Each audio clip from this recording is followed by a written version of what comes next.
السلام عليكم ورحمة الله وبركاته. ازيكم يا حبايبي؟ عاملين ايه؟ ان شاء الله تكونوا بخير، وكل عام وانتم طيبين. مناسبة العيد الكبير يجعله دخل عليكم بالخير جميعا ان شاء الله، وعلى الأمة الإسلامية جميعا بالخير يا رب ان شاء الله. احنا النهاردة هنعمل الرقاق اللي باللحمة المفرومة. دي اللحمة المفرومة معانا هيت بنعصجها، ده نص كيلو لحمة، وحط عليه بصلتين كده حلوين مقطعاهم ضربها مع الكبة كده، او تقطعهم بسكينة زي ما انت حابة. وتعصجي اللحمه بتاعتك وتحطي عليها بعد ما تتشرب تعصج خالص، ما يكونش فيها ميه خالص.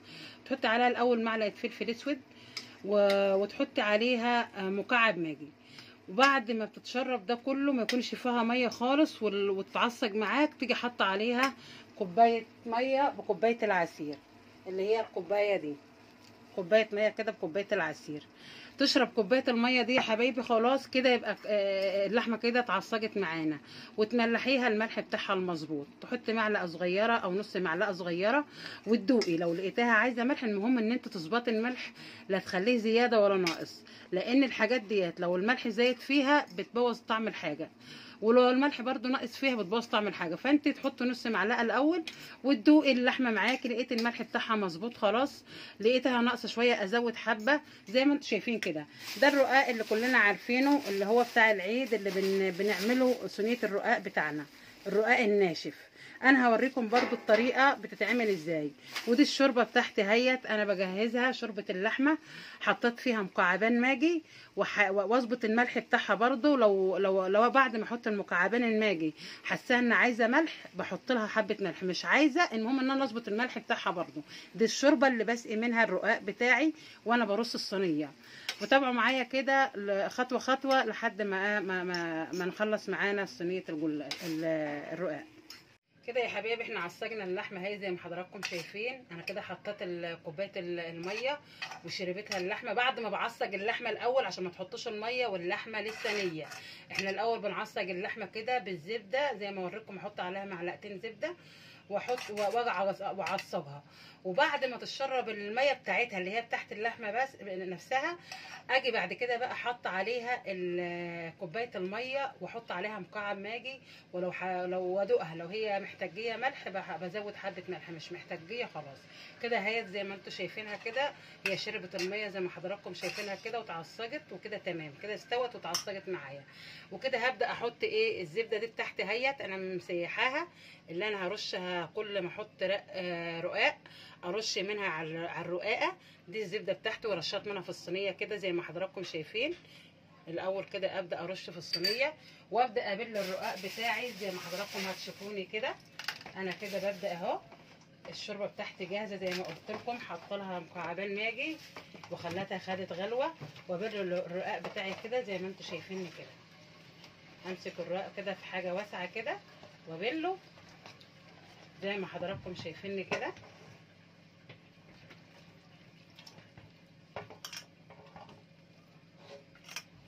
الشوربه تبقى سخنه برضو معايا عادي عشان الرقاق يهبط معايا ما يبقاش ناشف زي ما حضراتكم شايفيني كده. وامسك الرقاقه كده ارص في الصينيه زي ما حضراتكم شايفيني كده. وكل رقاقه والتانيه بين الرقاقه والتانيه كده احط الزبده، ارش زبده كده. الزبده بقى زي ما انتوا عايزين، انا مش هقول لكم مثلا بتحطوا 3 معالق 4 معالق، زي ما بتعوزوا بقى على حسب الكميه اللي انتوا بتعملوها. وافضل ارص كده معايا في الصينيه زي ما حضراتكم شايفيني كده. كل رقاقه كده ابلها بالشوربه بتاعتي اهو.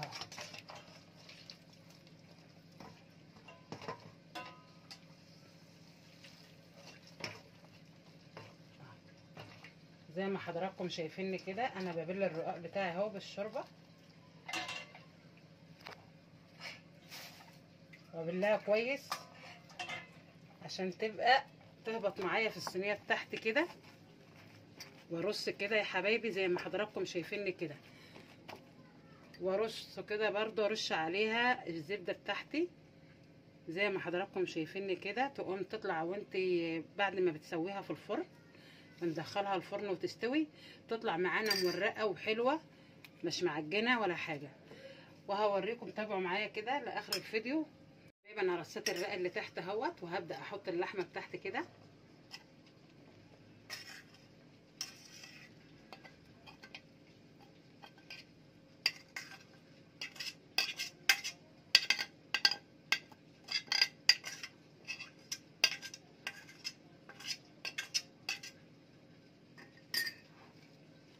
وافرد اللحمه بتاعتي كده في الصينيه.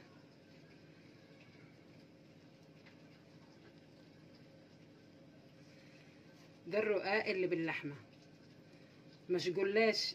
جلاش حاجه، الجلاش اللي احنا بنجيبه طبعا الطري اللي هو بيبقى مجمد، ده عجين لسه يعني بيبقى مجمد، لكن ده رقاق ناشف.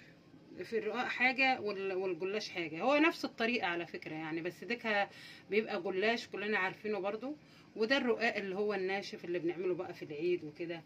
فاللي حابب ده بيعمل، اللي حابب ده بيعمل يعني. ده الرقاق، ده طريقه الرقاق كده يا حبيبي. انا فرشت اللحمه زي ما حضراتكم شايفين كده، وابدا احط برضو من فوقيها كده رص الرقاق بتاعي برضو كده، كذا واحده كده برضو احطها على الوش زي ما حضراتكم شايفين كده، وارش كده معايا الزبده